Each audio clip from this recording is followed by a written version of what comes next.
Buenas tardes, gracias a todos por venir y al que llega tarde. Hola, ¿qué tal? Muchas gracias a todos y a todas por venir. Esta charla siempre es un poquito protocolario para que quede grabado en el vídeo. Es una de las charlas de escépticos en el pub habitual. Está auspiciada, patrocinada por la asociación, que está aquí el desplegable, esto es impronunciable, la Sociedad para el Avance del Pensamiento Crítico. Y dentro de estas charlas, hoy amablemente viene Eduardo Bravo a contarnos acerca de un hecho del ocultismo que ya es casi arqueología pura de la España de hace unos años. Nos va a poner, porque está en actualidad, por el libro que él ha escrito, nos va a contar de su libro, de los sucesos, de Humo. Un fuerte aplauso.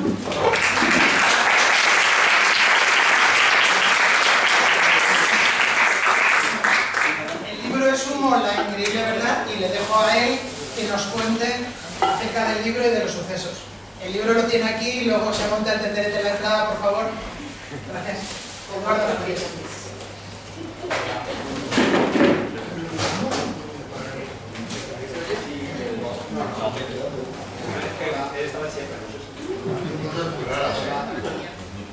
Brujería. Buenas. Hola. Bueno, de nada, muchas gracias a todos por venir. Gracias especialmente a Javier Cabanilles que pues me ha invitado. Mostró desde el primer momento mucho interés sobre el libro, me entrevistó en su podcast, me ha tratado maravillosamente en Valencia. Vamos, me quedaría a vivir. Pero bueno, deberes importantes los reclaman en Madrid.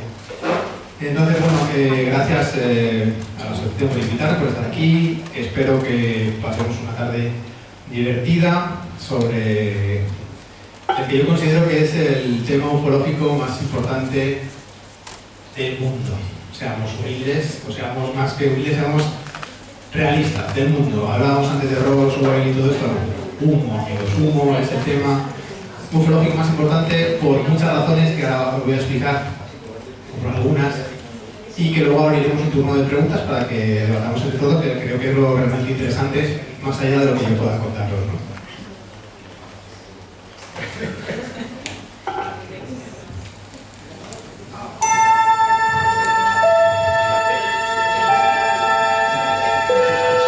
Space, the final frontier.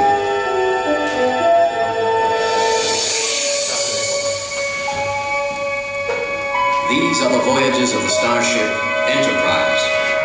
Its 5-year mission, to explore strange new worlds, to seek out new life and new civilizations, to boldly go where no man has gone before.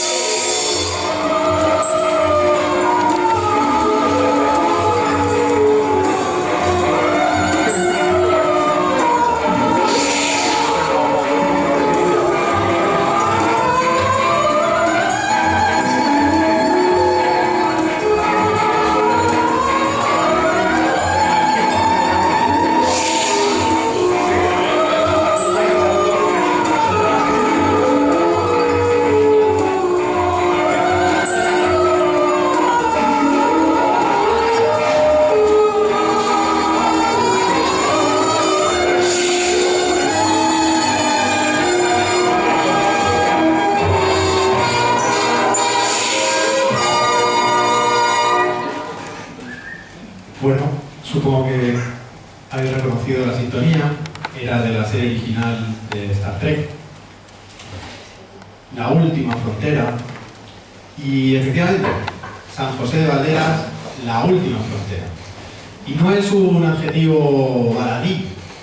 San José de Valderas era la última frontera de Madrid, o sea, ahora todo eso está construido y hay casas y hay un instituto al lado, que ahora os contaré qué hizo respecto de Humo. Pero en su momento era la última frontera. Y aquí es donde comienza nuestra historia. Nuestra historia comienza un poquito antes, pero aquí es donde se produce uno de los acontecimientos más importantes o graves de lo que iba a suceder después. Aquí, en 1967, hubo un avistamiento. Una cosa que era bastante habitual en el siglo XX, en la segunda mitad, pero en este caso se fotografió. Y se fotografió con unas imágenes que veremos posteriormente, que eran realmente perfectas, eran nítidas, eran atractivas, eran maravillosas. Eran tan maravillosas que han pasado la historia de la ufología como un icono. Bueno, estas imágenes se supone que eran de un platillo, un mita, que venía del planeta Humo. Los habitantes de Humo vivían entre nosotros, o por lo menos se comunicaban a través de cartas y mensajes telefónicos, porque aunque eran una raza superior, utilizaban la tecnología de la Tierra. Los extraterrestres son así. Y se supone que ellos llegaron a la Tierra antes de vivir entre nosotros porque en los años 30, en Terranova, hubo una expedición noruega, creo, que estaba experimentando con radio, con emisiones de radio. Se lanzó una señal, la expedición noruega, las señales de radio, la señal, envió una señal que, bueno, pues que discurrió por el espacio y, bueno, pues bajó por ahí y 14 años después fue recibida por unos extraterrestres. Estos extraterrestres eran los humitas que, al encontrar una señal inteligente, decidieron poner rumbo al origen de esa señal. Y entonces llegaron a la Tierra. ¿Qué sucedía en la Tierra en esa época? Nosotros recientemente habíamos, si sumamos los años 30 más 14, pues ya estamos en la posguerra mundial. Estados Unidos y la URSS ya no se llevaban tan bien porque habían perdido el enemigo común y entonces ya tenían, digamos, sus rencillas entre sí. Y ambos estaban en una carrera espacial, mejor dicho. En esa carrera espacial tenemos a figuras como este señor, es el señor Von Braun, como todos habréis reconocido. El señor Von Braun fue contratado por los Estados Unidos después de acabar la guerra. Y el señor Von Braun tenía un pasado. El señor Von Braun era un señor que anteriormente, antes de ser contratado por Estados Unidos, era nazi. Y algunos diréis que era un mal nacido. Bien, sí, pero también era un mal nazi, efectivamente, porque Von Braun había sido, pues eso, uno de los hombres pues de confianza del Führer, había estado con él, y cuando las cosas vinieron mal dadas y se dio vuelta la taba, pues entonces Von Braun se cayó el brazo, salió como si fuera un herido de guerra y fue contratado por los Estados Unidos. ¿Qué hacía la URSS en esa época? La URSS estaba lanzando también su particular carrera espacial, especialmente el satélite Sputnik. El satélite Sputnik, que fue, bueno, todo un hito para la humanidad, y también fueron los primeros que pusieron un ser vivo en el espacio, en este caso la Reina Blanca. Y bueno, he traído el tocadiscos y pues, podríamos poner alguna canción alegórica, o mejor no, podemos simplemente dejarlo ahí.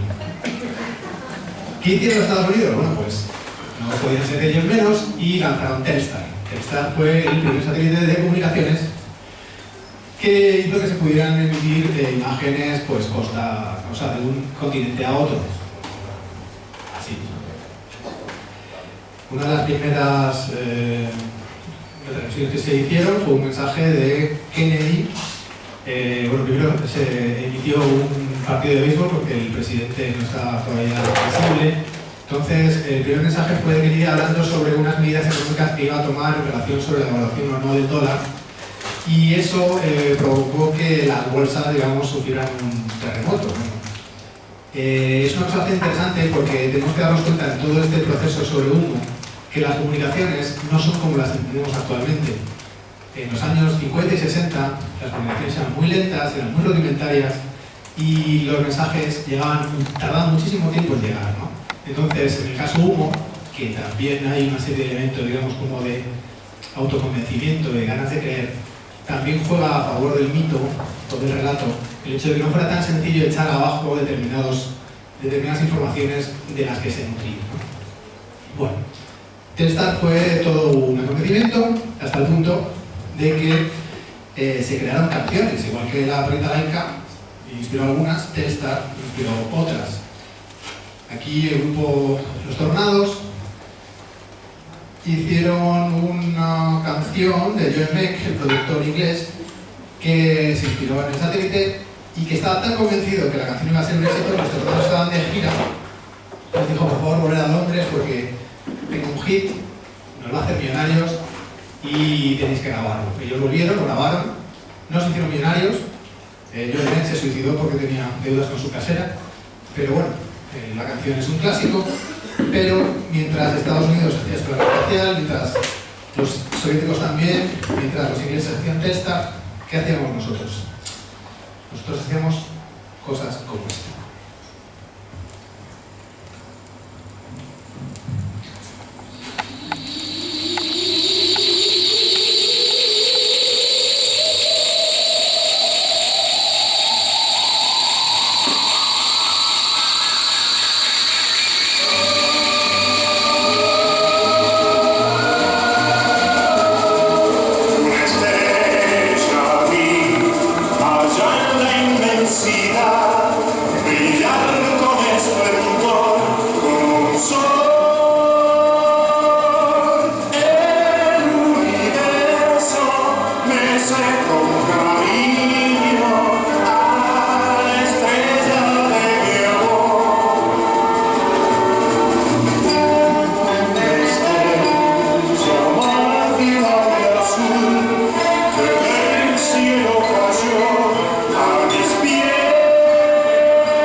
Que hizo su propia versión de Telstar. ¿Por qué no?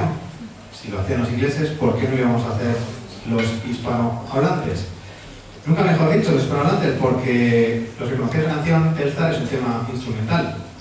Pero ya sabéis lo que les gusta a los argentinos hablar, que hasta tuvo que ponerle letra a la composición de ella. Bien. Fuera del argentino, no sabe. O sea, mi mujer es argentina. ¿Qué te crees? ¿Que estoy hablando sin conocimiento de causa?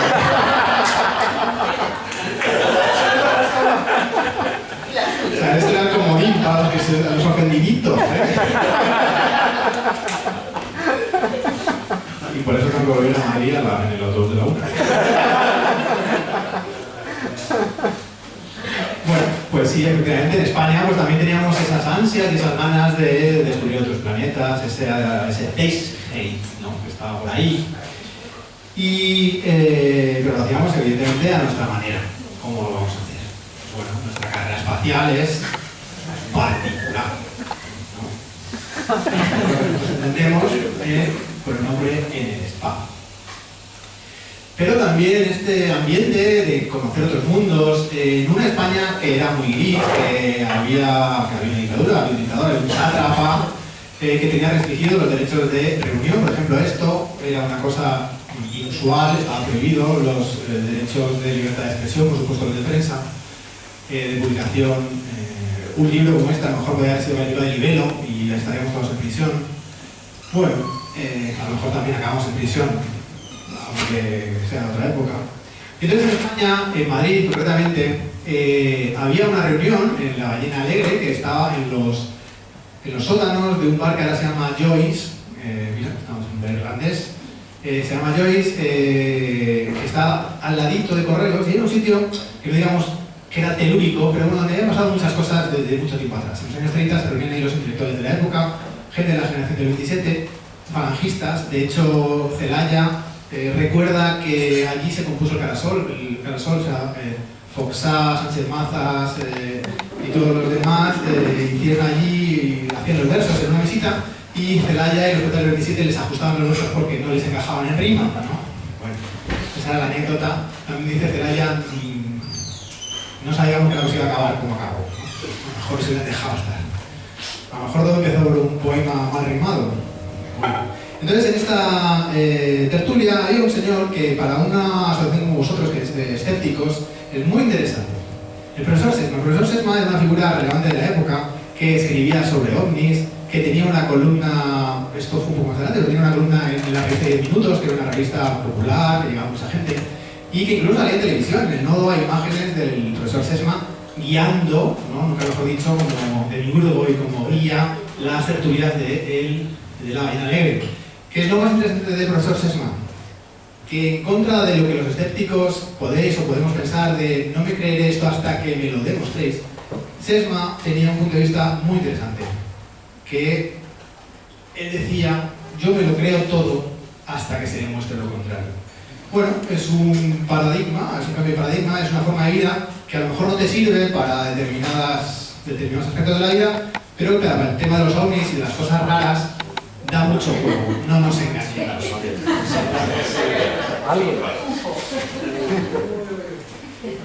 Bueno, es un hecho, como os estoy contando, que en España había ganas de tener experiencias extrasensoriales. Sesma, se habló, ya hablaremos, empezó a recibir mensajes de extraterrestres. Antes de los sumitas había un señor que se llamaba Saliano, que escribía cartas muy farragosas, con dobles sentidos, con un alarde y una soberbia absoluta, o sea, trataba fatal a la gente de la tertulia, hacía chistes y mofas sobre ellos. Pero bueno, hay esa gana, ¿no?, de contactar, de saber cosas, como nos cuenta aquí otro argentino.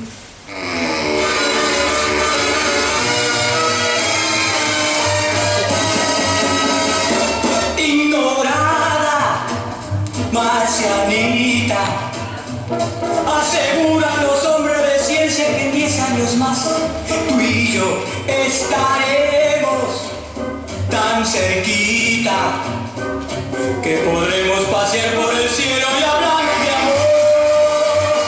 Yo que tanto te he soñado, voy a ser el primer pasajero que viaje hasta donde estás.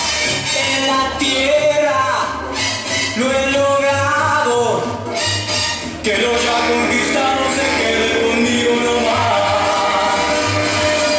Quiero una chica de Marte que sea sincera, que no se pinte ni fume ni sepa siquiera lo que logran los marcianita, blanca o negra, espigada, pequeña, gordita, delgada, serás mi amor. La distancia nos acerca y en el año 70 felices seremos los dos.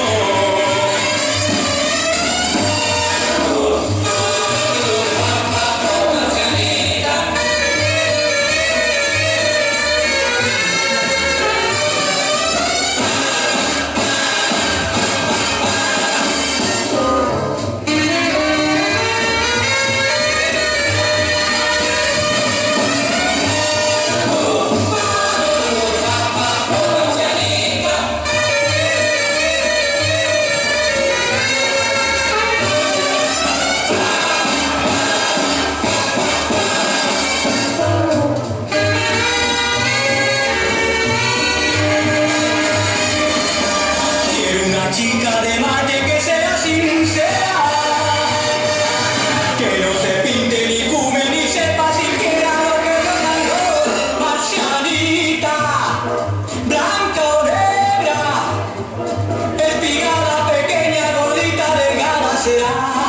mi amor, la distancia nos acerca y en el año 70 felices seremos los dos.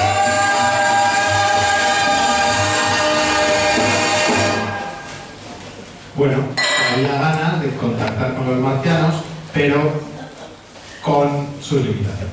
Una chica sincera, que no fume ni sepa siquiera lo que es rock and roll, amigos.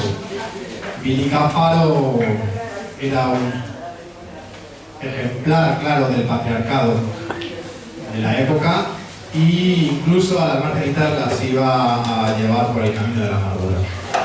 Así era España, un país, bueno, retrógrado, atrasado, tecnológicamente a la cola, ya no te digo de Europa, de África. Vamos, África en esa época, el Congo belga era, vamos, Nueva York, comparado con España. Bueno, pues en España, esas ganas de conocer, esas ganas de encontrar, esas ganas de prosperar, esas ganas de vivir cosas mejores, que estábamos pasando bastante mal, pues creo que contribuyeron a que empezase a generarse un clima, bueno, pues eso, de contactismo. Entonces a la Ballena Azul empezaron a llegar, además de las cartas de Saliano, una de unos señores que se autodenominaban humitas y que eran aquellos que habían seguido la estela o la señal de radio de los años 30. Los humitas y Saliano no se llevaban del todo bien. Saliano era muy soberbio, los humitas eran, digamos, unos señores más utópicos, más fraternales, estaban en ese código un poco más de fraternidad universal, y poco a poco Saliano fue reculando y desapareció de la tertulia, que fue copada por los humitas, que firmaban sus cartas con un signo muy curioso, que es dos paréntesis invertidos, una raya horizontal y una vertical que la cruzaba. Concretamente, esto. Bueno, pues los humitas empiezan a comunicarse y tal, y en un momento dado dicen que se aparecerán en Madrid, concretamente en Aluche, donde hay un primer avistamiento en el año 66 y del cual no hay fotos de la astronave, pero sí de donde supuestamente se estableció el trípode de apoyo donde aterrizaron. Un año más tarde volvieron a estar entre nosotros. San José de Valderas, esta noticia se publicó en el diario Informaciones en junio del 67. Y esta es la foto que hablaba anteriormente, que es icónica. Un platillo volante, nítido, maravilloso, precioso, sobre los campos de San José de Valderas, y con ese signo icónico y característico que ya forma parte de la historia de la ufología. Aquí lo vemos. Esta quedó un poco regular. Vamos a ver, no nos engañemos, pero aquí volvimos a levantarla, Bueno, Eso tiene que ser verdad. nos tenemos que plantear que los humitas vinieron aquí. ¿Y por qué vinieron a un país tan atrasado? Bueno, quizá los pasos nos lo puedan contar.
atención a la letra, los pasos, algo se intuían sobre por qué los extraterrestres vinieron a un país tan atrasado, tan pobre, tan limitado en libertades. Nos dice que llevemos cosas de la Tierra. Coged una guitarra y un poco de hielo. Bueno, es una hipótesis. España es un país de sol, es un país de gente afable, que invita. Y es un país donde la droga está al cabo de la calle. ¿Y quién nos dice que los marcianos no vinieran por eso? Es una teoría que en este campo es tan válida como cualquier otra. No me la podéis decir. ¿Por qué? Porque como hablábamos antes, en estos temas pesa mucho el I won't believe. Quiero creérmelo. Mola creérselo. Molaría que estuvieran aquí los marcianos y que vinieran a hacer la ruta, por ejemplo. Efectivamente, esta es la foto, digamos, una de las fotos más icónicas hechas por Billy Mayer, que también no está entrevistado él, está todavía vivo, está un poco achacoso. Es una de las fotos que ha pasado a la historia sobre ufología, pero vamos a ver, porque son americanos, porque no tiene ni punto de comparación. Lo que es un hecho es que, bueno, pues los americanos han sacado más jugo, nosotros hemos hecho lo que hemos podido, pero el tema humo es uno de los más apasionantes. Ahora en el turno de preguntas, si queréis, adentramos un poco más. Es un tema complejo, muy complejo, que empieza en los años 60 y que no solo trata de platillos volantes. Es un tema en el que se entrecruzan sectas, abusos emocionales, control de la personalidad, donde hubo gente que dijo que había intervenido agencias secretas o de inteligencia de otros países. Es un tema en el que la realidad y la ficción se entrecruzan. Empieza como una visita de extraterrestres que puede ser tenida o puesta en duda, pero empieza a incorporar al relato otros hechos, como por ejemplo el caso de la mano cortada, un caso que sucedió en los años 50 en España, donde una madre, una aristócrata un poco tronada, mutila el cadáver de su hija, la mano, la lengua y un ojo. Y un hecho real, que es juzgado, que aparece en los medios, es apropiado por los extraterrestres en una comunicación posterior, en los años 70. Aparecen nazis también, en humo, lo que hace ya que el relato sea imbatible. Y por si fuera poco, en uno de sus coletazos aparece el comisario Villarejo. Vamos, que venga alguien que supere esto. Bueno, el tema humo, a pesar de su personalidad local, digamos, o sus características locales, ha dado lugar a libros en Japón, en Estados Unidos, en Italia, en Francia. De hecho, el tema se internacionalizó cuando gente de Italia, Francia, Japón empezaron a hacer también comunicaciones humitas. Ha dado lugar a este libro, que pueden comprar en el puesto situado en el hall de teatro, aquí.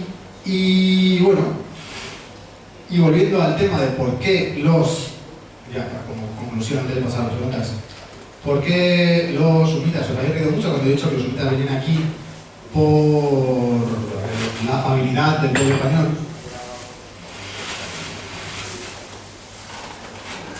No sé si recordáis que en los 60 Estados Unidos envió al espacio un disco de oro. Un disco de oro para que las civilizaciones inteligentes del futuro conocieran cosas de la Tierra. De hecho, como es un proceso mecánico, no digital, es una cosa que se puede hacer sonar con una cosa tan rudimentaria como esta, o incluso con una aguja y un canuto de papel. Es decir, o sea, lo bueno que tienen los vinilos es que es un procedimiento totalmente mecánico. Pues les explicaban cómo hacerlo sonar. Aquí estamos dando por hecho que realmente son civilizaciones muy avanzadas, porque yo me quedaba y exagero que no sería capaz. Pero ¿qué es lo que hay en este disco? O sea, los padres nos contaban que los extraterrestres querían hierba, querían música, querían sol, querían felicidad. Bueno, los norteamericanos, más avanzados tecnológicamente, enviaron al espacio cosas como esta.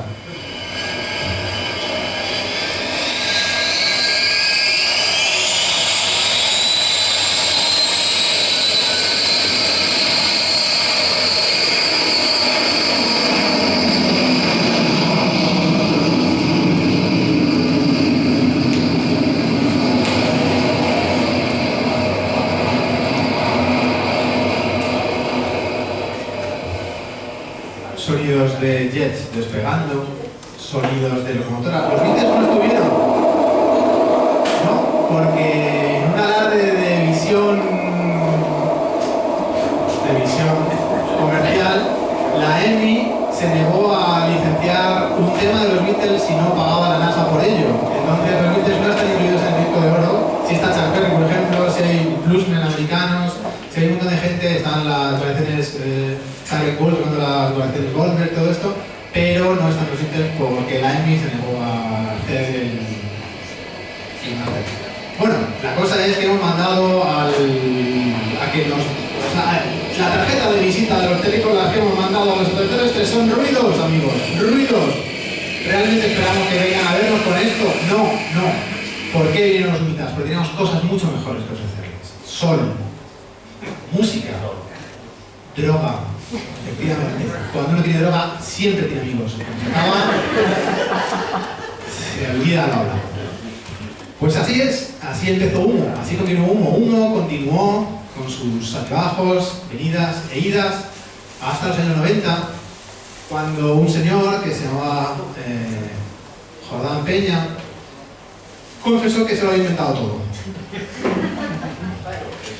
A día de hoy hay gente que lo pone en duda.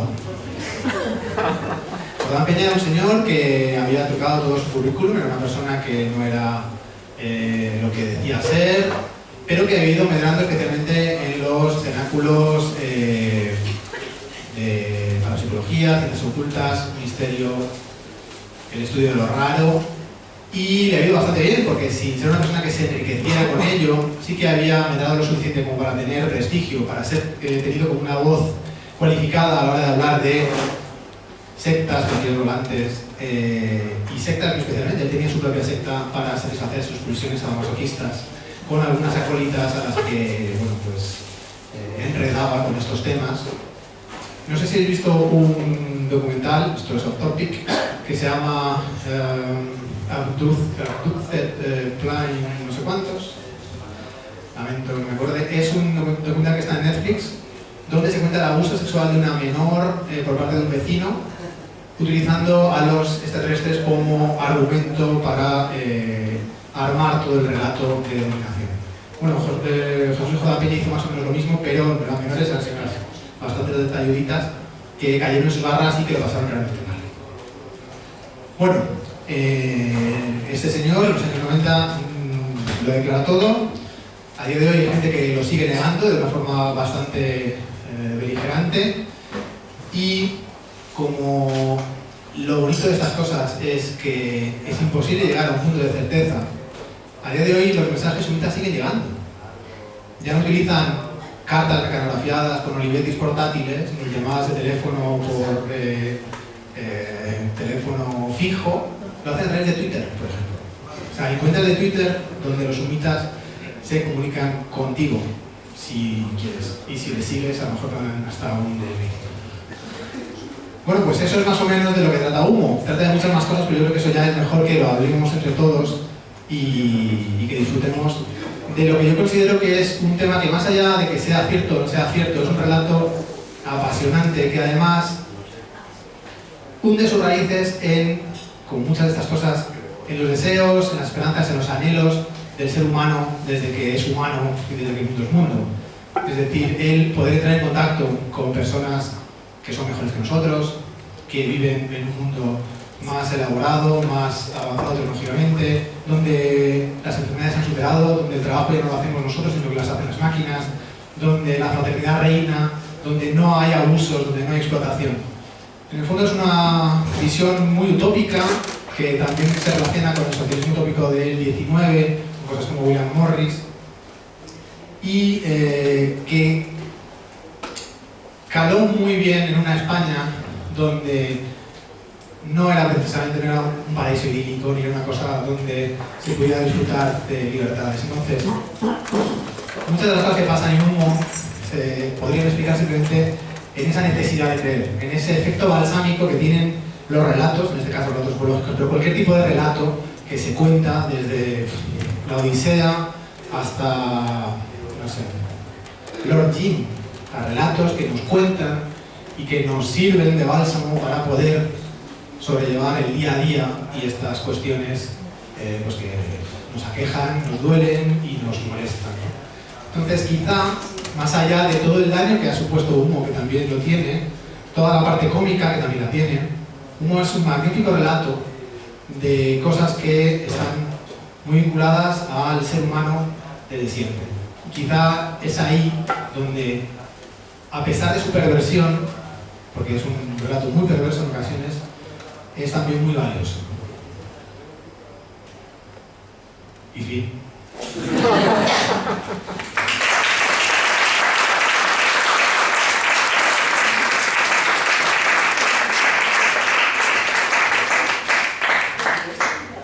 Como tampoco somos muchos, no hace falta hacer pausa, podemos pasar al turno de preguntas. Yo lo que quisiera es, primero, recordar al que no lo conozca, que de eso había un libro de la colección Otros Mundos, que eso es del Pleistoceno, en el cual se comentaba sobre el misterio de Humo y que contaba toda esta historia, que la verdad es que sería divertido si no fuera ridículo. O sea, las cosas sobre las tertulias, cómo venían los mensajes y todo, tenía su enjundia.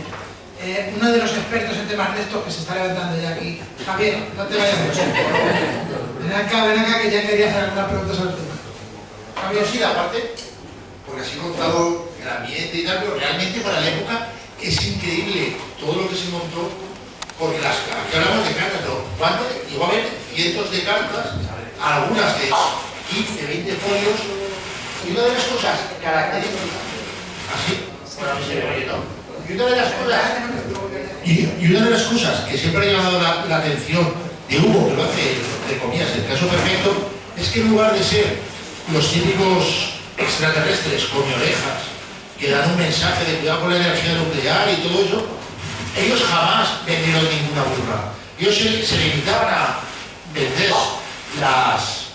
los conocimientos que tenían, pero no eran los marcianos moralizantes o unos que vinieran a ayudarnos en el sentido que hacían ultimátum a la Tierra, ¿no? Sobre todo la parte esa teníamos cómo funciona la época y el tema, un caso yo creo único del contactismo, que no venían en realidad a nada, más que a charlar. Bueno, los humitas, ahí también radica, yo creo que la riqueza del relato. El relato, como algunos relatos, no es lineal, va dando saltos, no es perfecto, genera lagunas, incluso contradicciones, que para unos es la certificación de que el relato es falso, y para otros lo que hace es que lo ratifica en esa búsqueda de, bueno, esto debe ser un error, sigamos avanzando. Entonces, eso es lo interesante que tiene. Y una de las cosas interesantes que tiene es justamente ese elemento contradictorio de los extraterrestres. Son los extraterrestres que se supone que son más avanzados que nosotros, tanto científicamente como éticamente, pero una de sus máximas, que repiten en ocasiones en sus informes, es no nos crean, no nos crean.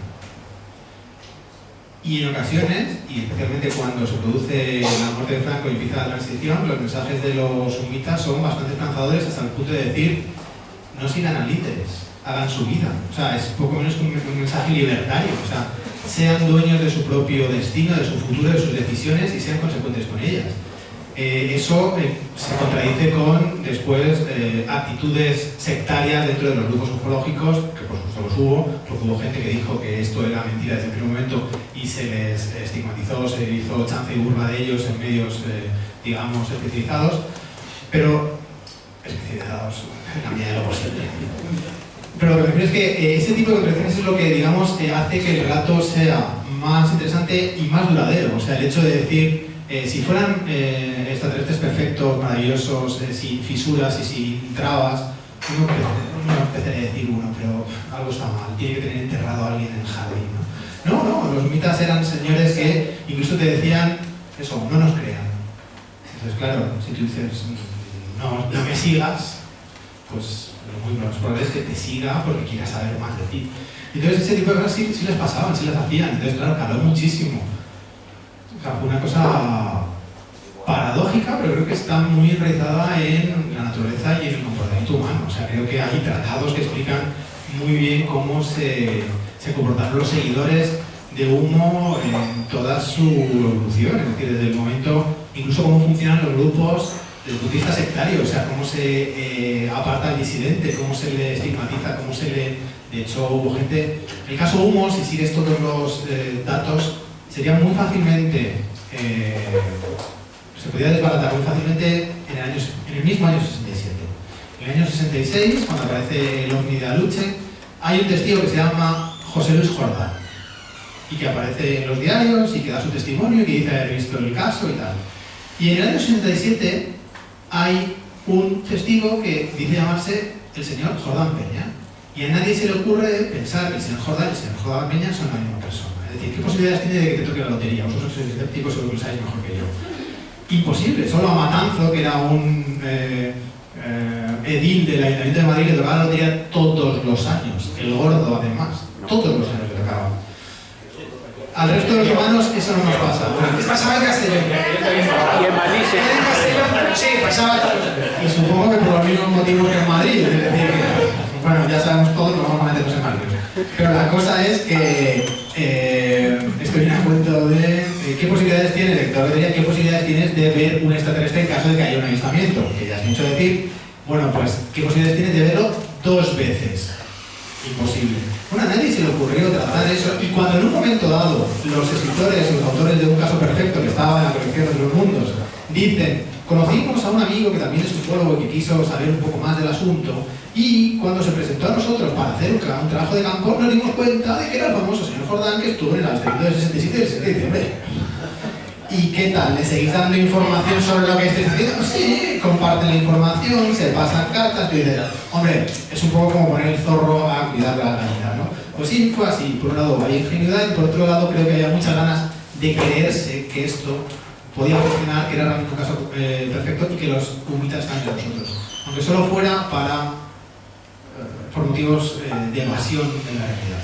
Es decir, durante cierto tiempo a la gente le sirvió como un efecto superar sus situaciones, digamos, coyunturales, que luego, curiosamente, esa gente a la que le sirvió de bálsamo se tomó muy mal el hecho de que después fuera un fraude. Bueno, pues chico, no hay aquí niños, ¿no? Bueno, pues esto es como lo de los Reyes Magos.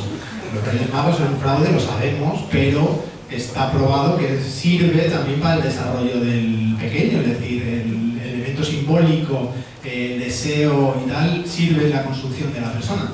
Bueno, pues más o menos igual, es decir, en una época gris y autoritaria, Humo te sirvió para poder vivir esa locura. Bueno, pues no te enfades si los Reyes Magos al final son los padres, porque también te ha servido un poco para vivir mejor. Por supuesto, es un análisis muy reduccionista y que deja muy de lado toda la parte de perversión, de abuso y de dominación que los, digamos, autores del caso realizaron sobre los demás acólitos, amigos y implicados, ¿no? Eso ahora, si queréis, para no alargarme más, hablamos sobre el caso de Jordán Peña, que es muy particular, y que el otro día yo me llevé una sorpresa de casi me quedo de culo. Vamos a dejar aquí el cliffhanger. Bueno, os cuento que no todo lo que va a contar aquí no va a desvelar todo del libro para que alguno lo compre, porque es que joder, si no, también. Entonces, en el libro contará algunas cosas más, sobre todo algunos temas con el tema de escritura automática, que de unas sesiones a otras luego respondían los humitas a lo que se había hablado en un pub en Madrid, que eso era curioso. Había cosas bastante extrañas al respecto, acerca de algunos investigadores que ahora son famosos o conocidos, y cosas más. ¿Alguna duda? ¿Alguien quiere preguntar algo aparte de que hable? Mira. Yo tengo curiosidad por cómo se engarza el asunto este de... Somos muy guays y muy hippies y tal, pero hacemos una secta para joder a la gente. ¿Esto cómo lo engarzado? Hombre, porque si tú montas una secta y dices voy a joderte la vida, normalmente no se te apunta a nadie. O sea, las sectas, cosas que se montan, son para decir vamos a pasarlo bien, muy bien. Quizá esta noche tengas que pasarte por la cama del líder, pero no te preocupes, lo hacen todas y todos y tal. Y bueno, pero al final lo que vas a conseguir es la plenitud, ¿no? Y digamos un viaje astral. Bueno, pues porque la gente que se dedica a estas cosas sabe también cómo manejar las pasiones, los intereses, los deseos, y sabe cómo aprovechar de las personalidades, digamos, más débiles. Pero no solo eso, no solo la gente que busca sacar partido de otras personas sabe cómo funcionan. También, digamos, hay un desconocimiento de cómo funcionan estas cosas. En el caso, en el libro se habla de un caso derivado de humo, que no sé si os acordáis, que es el caso de Edelweiss. Edelweiss fue una secta que montó un señor que se dedicaba a captar a chavales, 12, 13 años, 14, llevárselos al campo como si fueran Boy Scouts y abusar de ellos. ¿Cuál era, digamos, el enganche? ¿Cuál era el relato por el cual él conseguía ganarse su confianza? Él era un extraterrestre. Un extraterrestre que venía de otro planeta y si ellos accedían a sus deseos, se los llevaría a ese planeta, a otro planeta, porque la Tierra estaba a punto de desaparecer. Además, bueno, como era una secta de corte homosexual, decía que en el planeta donde iban a ir la homosexualidad estaba muy bien vista, las chicas no molaban nada y tal. Y los chavales, en un momento de crecimiento de la personalidad y de duda, pues terminan escapando. El problema es que cuando 5 años después se celebra el juicio, la fiscal le pregunta a uno de los chavales cómo es posible que un niño de Madrid del siglo XX se crea estas meñeces. No se dicen las palabras, pero poco menos, con una falta de tacto absoluta, más aún tratándose de una víctima que en el momento de los hechos podría tener 15 años. Y el chaval le dice, si usted se hubiera sentado con nosotros alrededor del fuego y a la luz de las estrellas y hubiera escuchado el relato como lo escuchamos nosotros, se lo hubiera creído igual. Efectivamente, te lo hubieras creído, porque el relato, la palabra, tiene mucho peso y en determinados momentos, cuando hay conflictos personales, cuando hay problemas y cuando está ese relato urdido y guiado por personas que saben cómo armarlo bien, el relato cala. Entonces, por supuesto que yo en una secta no te voy a decir voy a abusar de ti, ni te voy a quitar todo lo que tengas en la cuenta corriente. Te lo diré de otra manera, pero acabará pasando. Y cuando pase, a lo mejor ni siquiera sabes qué ha pasado. Hay un documental que se llama Oli no sé cuánto, macho, es muy mayor, tío. También está en Netflix. Es de unos señores que tenían una secta en California, de corte New Age. Los tíos siguen a un gurú que además era bailarín y entonces hacían bailes y le hacían incluso coreografías para hacer como una especie de baile de fin de curso donde todos actuaban y él era la primadona que bailaba como primera figura del ballet. Es una locura. Bueno, pues en un momento dado, siento el spoiler, hay un tío que manda una carta, un mail y dice, mira, desde que llevo en esta secta, que no es una secta, desde que llevo en este grupo 7 años, este señor lleva abusando de mí. Y lo manda en correo abierto a todos los que están dentro del grupo. Todos los que están dentro del grupo lo niegan, dicen que es mentira y lo expulsan. Pero cuando están en el documental dicen, a mí también me abusaba, por supuesto. Cuando yo lo leí sabía que estaba pasando porque me pasaba a mí, pero no consideraba que eso había que contarlo ni decirlo así. Bueno, ¿por qué llegas a asumir que es bueno que un señor abuse de ti? No se sabe. Lo más peligroso de todo es que a medida que avanza el documental y ya se descubre todo el daño que este señor ha causado, tanto físico como emocional, digamos, a sus seguidores, los seguidores lloran diciendo nunca he sido más feliz que el tiempo que estuve en la secta. Claro, es muy difícil entender desde un punto de vista de una personalidad más o menos equilibrada y balanceada y racional, decisiones que ya no caen en el campo del masoquismo, caen directamente en el campo del abuso, no son interpretadas como tal, al revés, son interpretadas como fue la mejor época de mi vida. Claro, con esos mimbres es muy fácil tener una secta. Por supuesto, yo no quiero frivolizar, pero también eso es lo que hace que las sectas sean tan atractivas y tan, no sé, tan fascinantes desde el punto de vista de la investigación o de la narración. ¿Cómo es posible? ¿Por qué? Porque nos cuesta muchísimo entender, desde un punto de vista racional o escéptico, que este tipo de cosas pasen y se den. Y además se den cuando las personas son conscientes de que se están dando.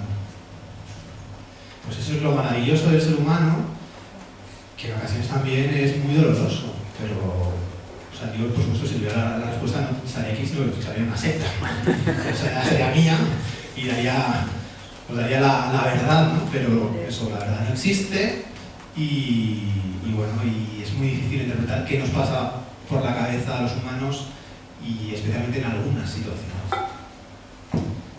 El documental de antes, el primero que mencionaba, era Abducted in Plain Sight, abducido a plena vista. Es un documental sobre Netflix.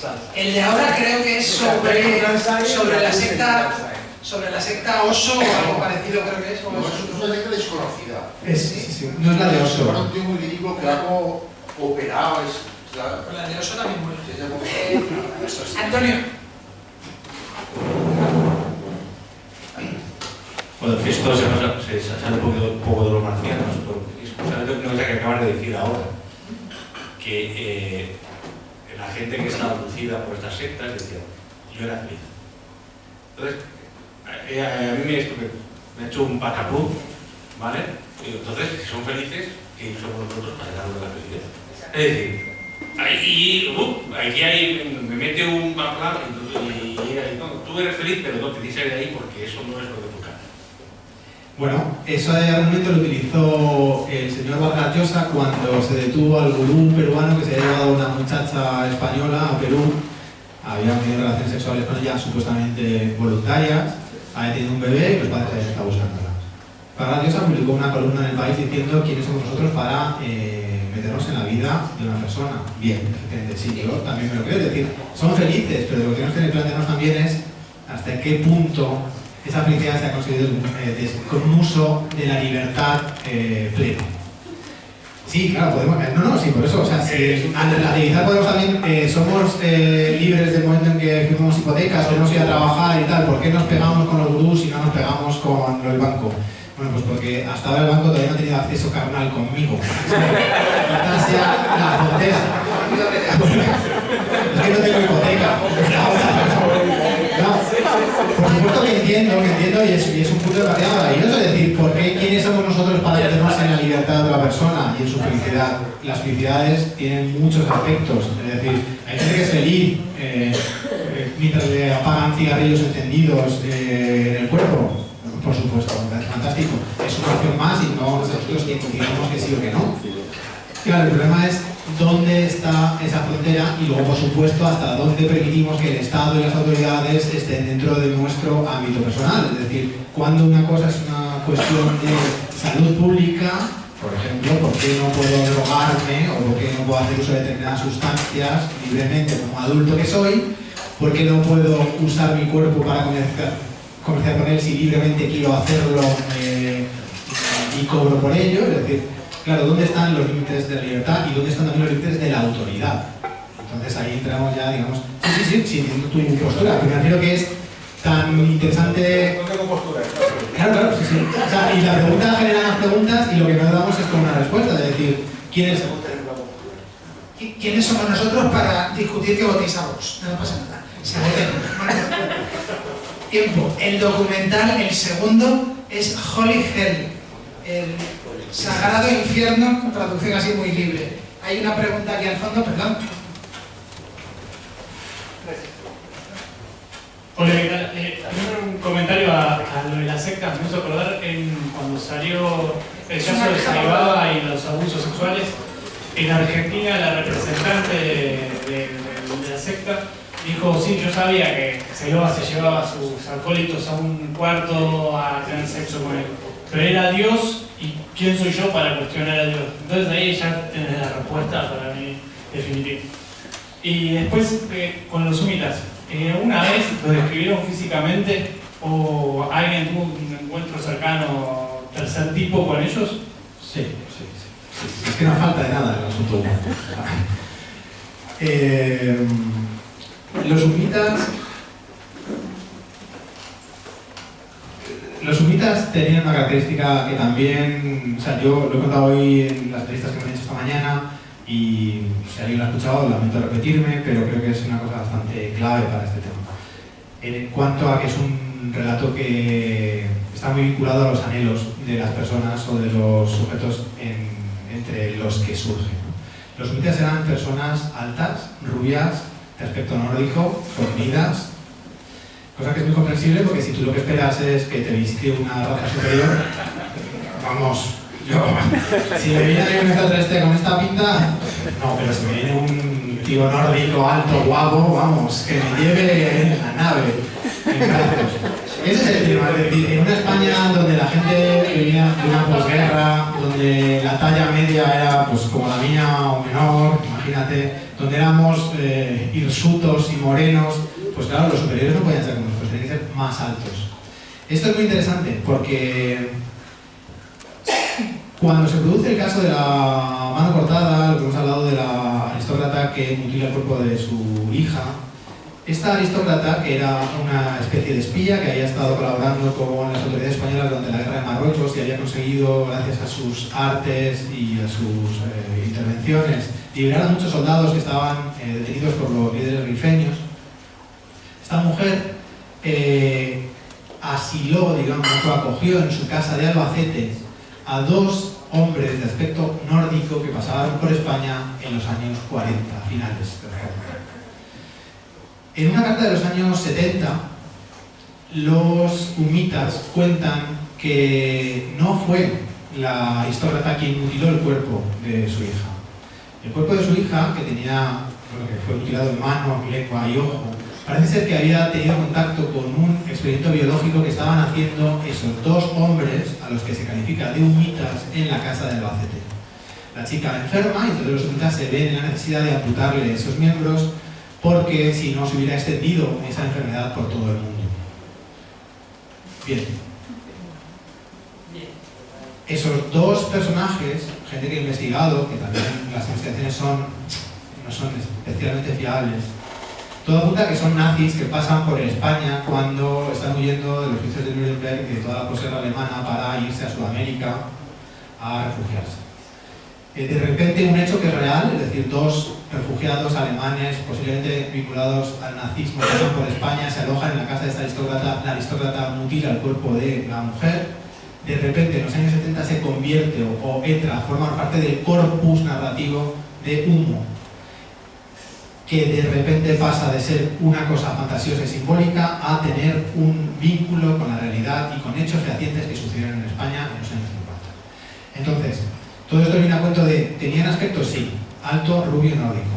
Ese aspecto es lo que nos permite después meter un elemento real en una historia que todos pensamos que es de ficción, pero que hace que esa complejidad y esa duda sea aún más grande. ¿Pasaron 2 años por España? Sí. ¿Eran rubios? Sí.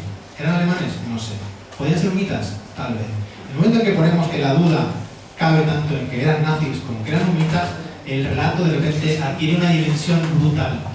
Porque no podemos jugar ninguna de las dos cosas. Por lo tanto, no podemos creer cualquiera de las dos. Es que en la misma frase de extraterrestres y Albacete no pega. Perdón, una pregunta por aquí. Sí. Sí, eran dos cosas. Primero agradecerte lo que estás hablando, me parece interesantísimo. Dos cosas. Una a propósito de eso, de quiénes somos nosotros, ¿no? Que ha comentado el compañero, y que es verdad. Es una reflexión que nos hemos hecho los que más o menos hemos trabajado estos temas muchas veces. De hecho, es muy difícil. Hay unos criterios europeos, unas directivas que creo que son 12 criterios para discriminar si es una secta o no, pero es que eso no vale en Estados Unidos, porque allí muchísimas sectas o grupos religiosos pasan el coladero, por lo cual realmente es un tema muy difícil. Y yo digo, hay momentos en que no hay duda. Por ejemplo, una cosa que no sería una secta es clarísimamente atribuible a los parámetros que permiten seleccionar una secta. Por ejemplo, la radicalización de los islamistas. ¿Cómo coges en 3 meses a un niño, a una niña virgen y la conviertes en una persona absolutamente fanática, capaz de dar su vida por una supuesta idea, ¿no? Entonces eso cumple todos los criterios de golpe y sin embargo tampoco sería una secta. Y por otro lado me llama la atención, es una apreciación, ¿no? Que estoy todo el rato diciendo, ostras, todo lo que estás contando, que sabía lo básico y has profundizado muchísimo más, es que es la versión cañí de la cienciología.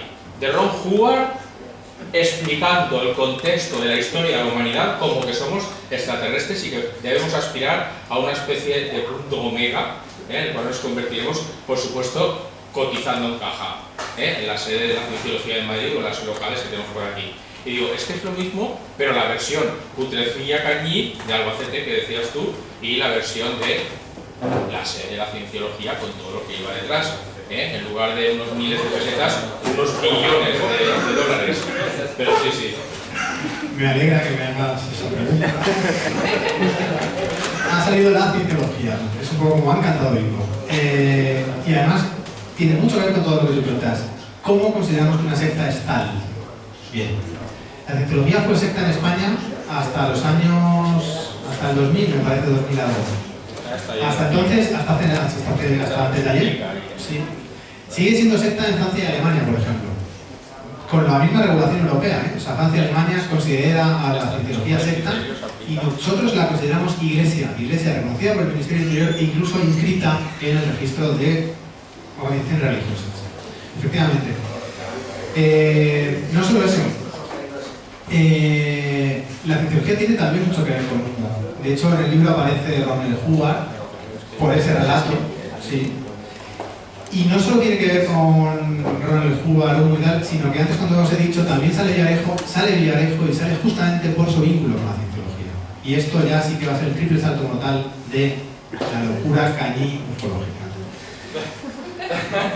En los años 80, cuando la Cienciología todavía era una secta en España, ahora considerada como tal, que por cierto, las consideraciones, como he dicho, de que sea una iglesia o no sea una iglesia, una secta o no una secta, es puramente, ya no solo, bueno, lo que tú has dicho, por cuestiones de caja. Es decir, si yo soy una iglesia considerada como tal en el Estado español o en Estados Unidos, no tengo que tributar por los determinados bienes y por las donaciones que se me hacen. Es decir, por ejemplo, una de las quejas del reverendo Jim Jones cuando monta Jonestown era porque no le daba a la Hacienda norteamericana la calificación de iglesia y entonces tenía que pagar impuestos. Y ahí es donde tiene un problema con la Hacienda y se marcha a la Guayana a montar la secta y después viene todo lo del suicidio colectivo.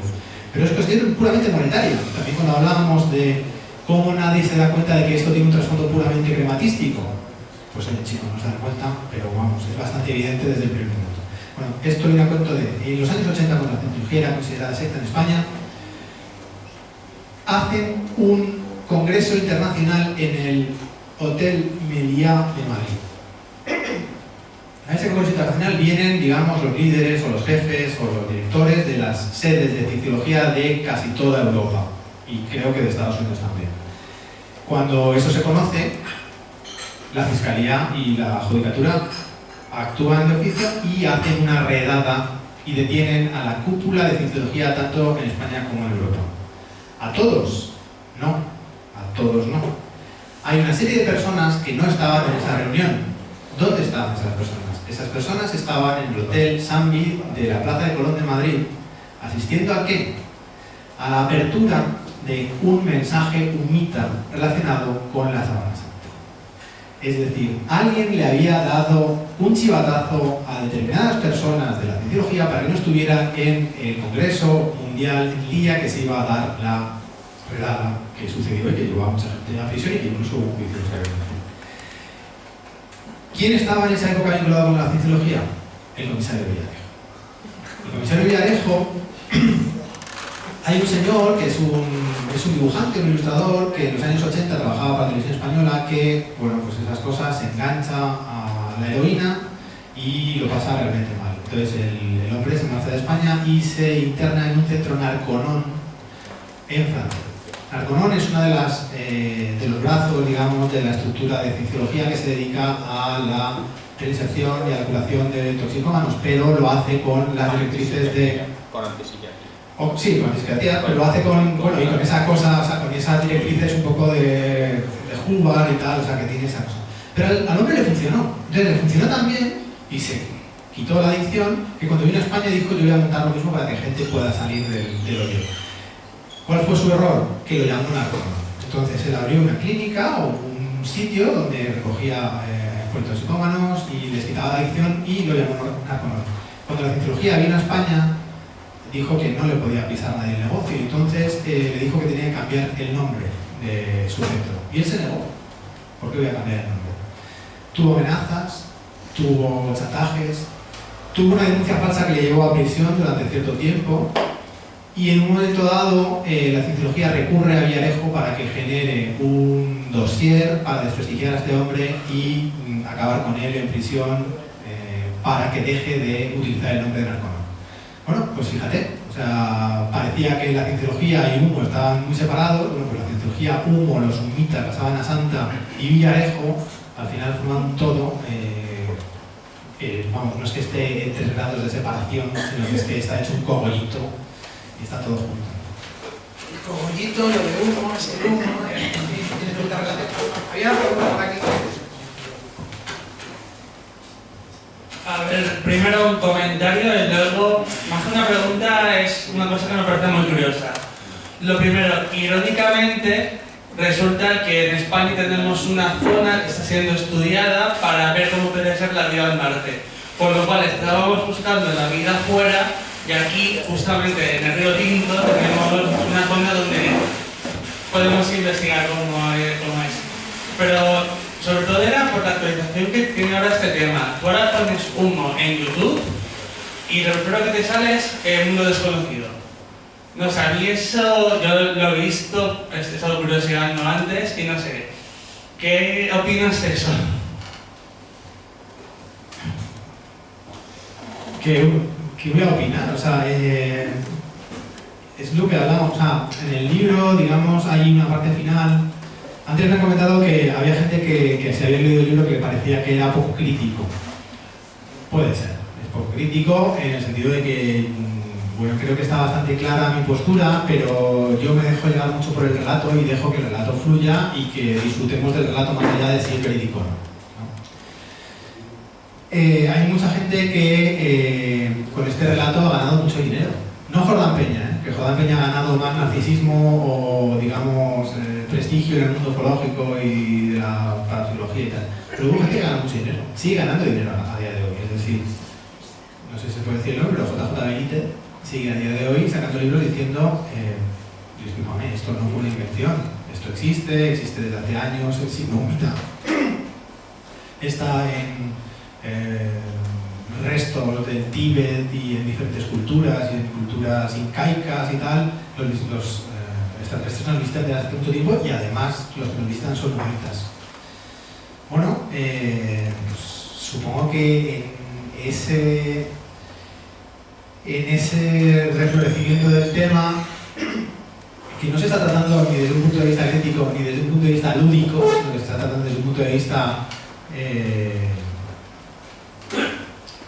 creyente, digamos, pues puede haber intereses dinerarios o puede haber, pues no sé, o sea, no te puedo dar la respuesta, pues tenemos que preguntárselo a ellos, pero sí que es verdad que todos esos vídeos que tú comentas abordan el tema con una certeza y con un, digamos, tan sin fisuras y dando tan por hecho que son verdad, que da que pensar que tan verdad no son. O sea, es que estos señores tienen una certeza absoluta de todo lo que cuentan y te cuentan las cosas de una forma. Quizá también otra de las cosas que se habla en el libro, que es mi queja más de si la verdad están muy mal contadas. Creo que ese es el problema. Es decir, vale, cuéntame cómo es verdad, pero cuéntamelo bien, haz que sea divertido. No me vengas a contar 2 horas hablando a la cámara diciendo que todos son hechos súper probados y fehacientes que demuestran que los extraterrestres nos visitan, están entre nosotros. Chico, en algún momento el relato tiene que pinchar, no está tan claro, tiene que haber dudas. O sea, creo que no sé cuál es la razón por la que se hacen esos vídeos, pero sí me da la sensación de que esos vídeos están hechos con muchísima torpeza. Tampoco te puedo dar más información. O sea, a mí esos vídeos, mira, yo no soy ufólogo, me he leído muchos libros para esto y me he leído cada turrón que no te puedes ni imaginar. O sea, libros que dices, no puede ser que se hayan edificado sobre estos textos teorías sobre los vistas extraterrestres, porque son muy malos, muy malos. Bueno, pues más o menos es igual. O sea, me parece fantástico que hagan vídeos de YouTube, pero tío, hazlos más bonitos, hazlos mejor. O sea, mi queja es que son muy buenos. Los extraterrestres están entre nosotros, tenemos a Trump, que es una peli. No hay discusión. Yo lo que sí que quería, antes de que se escape Eduardo, es el tema de Jordán Peña, que sí que tiene una actualización, algo que se ha caído de culo, lo ha dejado caer, y yo quisiera que nos contara qué es lo de Jordán Peña, por favor. Bueno, el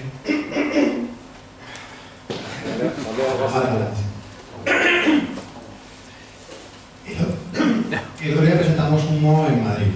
Y además lo presentamos en los castillos de San José de Valderas. Y además os voy a contar dos anécdotas. Los castillos de San José de Valderas, donde se vieron esos platillos blancos, personalmente, verse se vieron. Otra cosa es que entremos a analizar. Bueno, la cosa es que donde se hicieron las fotos, mejor dicho, es más exacto. Al lado de los castillos hay un instituto que se llama Instituto de Enseñanza Secundaria de los Castillos. Los chavales durante el año hacen un proyecto que se reparte en las diferentes áreas. Unos hacen pues, cosas de tecnología, otros hacen cosas de investigación, de periodismo y tal. Este año los profesores propusieron como tema transversal a todas las actividades el tema humo, porque era un hecho que había sucedido a 500 metros de su instituto. A mí cuando me lo contaron, porque además me llamaron y me dijeron, se va a hacer una exposición de los trabajos, pero ¿dónde pasas y estás? Y yo dije, joder, o sea, es que no sé, que desde un instituto público se esté alentando a estas cosas magufas es un poco raro, ¿no? Pero luego yo fui porque lo que era muy curioso es que se había hecho desde un punto de vista crítico, se había utilizado el relato de una cosa que sucedió en San José de Valderas en el 67 y que está vinculado con los chavales, es decir, y que bien explotado podría haber sido una especie de Roswell, o sea, puede ser un lugar de peregrinación y de vender merchandising y hacer que San José de Valderas fuera más, sí, o sea, hacerlo un poco más ameno. Y bueno, pues los chavales se había analizado el asunto desde un punto de vista crítico a través de, por ejemplo, las fake news, a través, por ejemplo, me parece muy interesante, la emigración. Es decir, ¿qué lleva a una persona a abandonar su país o su planeta y viajar a otros lugares? Turismo, represión, persecución, bueno, ese tipo de cosas me parece muy interesante como un punto de partida desde el cual se podrían hacer otro tipo de acercamientos. En ese lugar donde se presentó Humo, había una señora que estaba hablando y tal, y yo decía, Jordán Peña, que se inventó esto. No sé, nacía. Jordán Peña, que tenía una secta sadomasoquista para dar rienda suelta a sus pulsiones. Jordán Peña, que abusó de unas señoras. Y yo decía, joder, esta tía se controla el tema de puta madre. O sea, todos se lo saben, todos se lo saben. Acabamos, estábamos ahí, digamos, hablando con la gente y se acerca la que tal. Soy la hija de Jordán Peña. Claro, yo me quedé diciendo, o sea, lo siento, perdona. Y la chica dijo, no, o sea, si yo he sido la primera víctima de mi padre. O sea, yo he sufrido todas estas cosas que tú estás contando y todas las cosas que se cuentan en el relato Humo. Supongo que por supuesto no los abusos sexuales, pero sí ese carácter autoritario, ese carácter manipulador, bueno, pues todo lo que envolvía a todo este relato. Y la mujer lo que decía es, sí, yo todo esto lo he vivido y yo sabía desde siempre que esto era mentira porque lo veía en mi casa. Yo veía los informes, yo veía las fotos, yo veía los sellos, yo veía todo. ¿Tu padre con la máquina? Más o menos, sí, mi padre con la máquina. Pero claro, también, no sé si estamos en ese nivel de secta o tal, tú tampoco vas a decir, mi padre se lo inventó. Entonces, bueno, tú lo ves publicado, ves que se hablan, que se hacen. En España se llegaron a hacer congresos dedicados a Humo, con científicos, componentes de otros países que venían a hablar del tema y tal. O sea, el caso desde el punto de vista sociológico fue abrumador. Bueno, pues esta señora sabía que era mentira y hasta la muerte del padre, que fue como hace 2 o 3 años, pues bueno, tampoco puede decir más. Bueno, había por aquí un par de preguntas, vamos a ir acabando porque todo el relato completo está en el libro. Gracias por este viaje hacia el pasado y el presente. Yo me pregunto qué hemos mejorado. Me pregunto qué hemos mejorado con el conocimiento de todas estas cosas. Si de ahora en adelante todavía sabemos y podemos poner mano al fuego, va a haber todavía más gente que algo empírico. ¿Qué hay? ¿Cómo podemos evitarlo?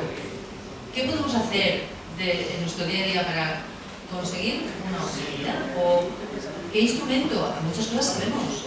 Hemos visto la trayectoria que toda esta gente ha tenido y hasta dónde ha llegado, el daño que ha hecho. ¿Qué hay como herramienta para poder decirle a alguien que quiere creer, mira, no hace falta?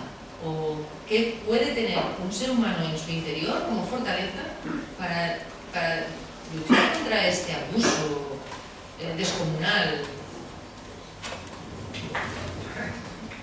Educación y pensamiento crítico. Pues sí, yo creo lo resumiría en eso. Es que también quizá estamos en un término que es un poco contradictorio, porque ¿qué le podemos decir a una persona que quiere creer? Ahí ya no hay posibilidad de diálogo racional o lógica. Si lo que queremos es creer, si lo que queremos es la fe en los ovnis o en la religión o en cualquier religión, pues si lo que queremos, si hay una voluntad de entrega, yo creo que estamos con la batalla perdida. Pero sí, supongo que es un pensamiento crítico y cuestionar las cosas y hasta donde se pueda o hasta donde se quiera, porque en muchas ocasiones no se puede más. Es una cosa que, bueno, pues que tenemos que darnos cuenta de que cada ser humano es diferente, tiene diferentes particularidades, coyunturas y tal, y que aunque nosotros veamos muy claro una serie de cosas, hay gente que no lo ve tanto. Y volviendo a lo que hablábamos antes, por respeto también a la libertad del otro, pues en ocasiones hay que levantar un poco el pie y dejar, bueno, pues... Pero si alguien quiere creer, yo creo que ahí ya tenemos la batalla perdida. Respecto un poco, siguiendo en esa línea, normalmente la gente en el tema de los marcianos y los ovnis y los UFOs se digo que ponen un poco el grito en el cielo y todo ese tipo de cosas, pero a ver, entre dos realidades, que me parece un tío que viene desde Alfa Centauro porque tiene la capacidad de moverse por un agujero de gusano y aparece aquí, y tengo a una paloma que me fecunda a una mujer de la cual sale un hijo que lo clava en una cruz y después de estar 3 días muerto sale caminando, discúlpame, pero desde el punto de vista físico, científico e intelectual es muchísimo más probable lo primero que se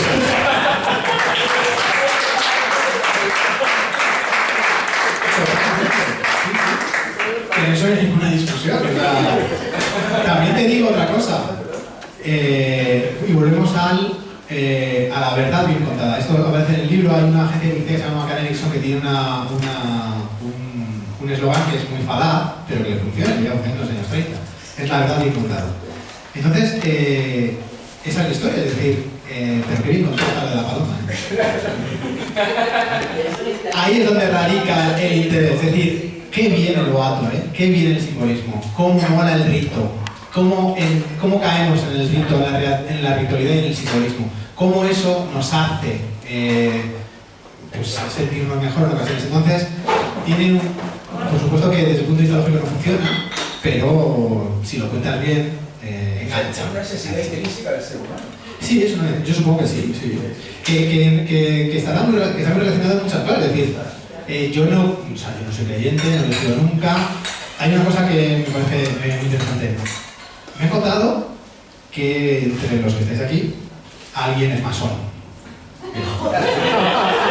No lo sé. Bien. A mí la masonería me parece apasionante, me parece maravilloso. Y yo vivo relativamente cerca de la Real Logia de España, del templo. Y bueno, yo me he informado y los masones no hacen proselitismo, pero permiten que uno vaya y solicite la entrada.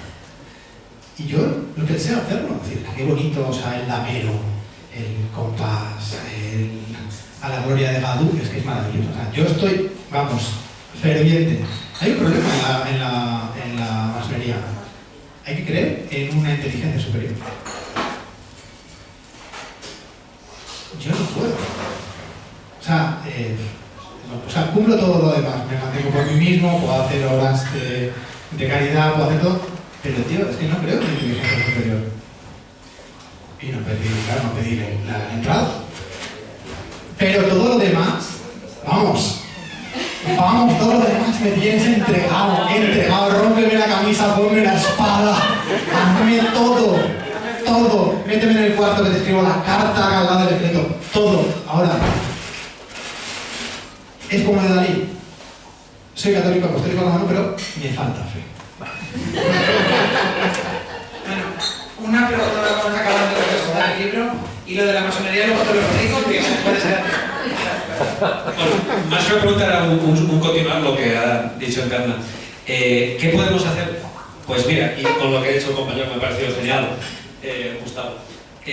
Pues yo creo que no callar, no ser condescendientes. Anteayer una persona me contaba, en su puesto de trabajo, una compañera dijo, la gente que no bautiza a su hijo, ¡qué barbaridad! Que lo bautice, que sea la religión y luego de mayor que elija.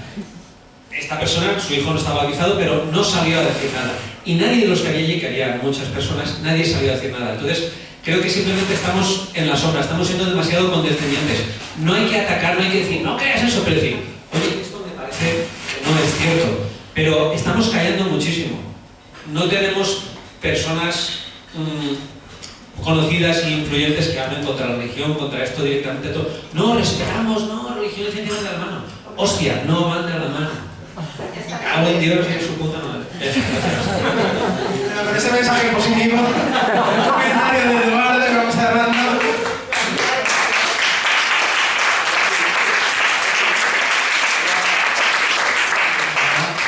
Que muchas gracias, que yo he pasado genial, espero que vosotros lo hayáis pasado la mitad de bien que yo. Gracias por invitarme, gracias a Javier, no sé cuál es tu nombre. Jesús. Gracias a Jesús. Y bueno, que sigáis con esto que me parece muy interesante y muy divertido. Así que gracias.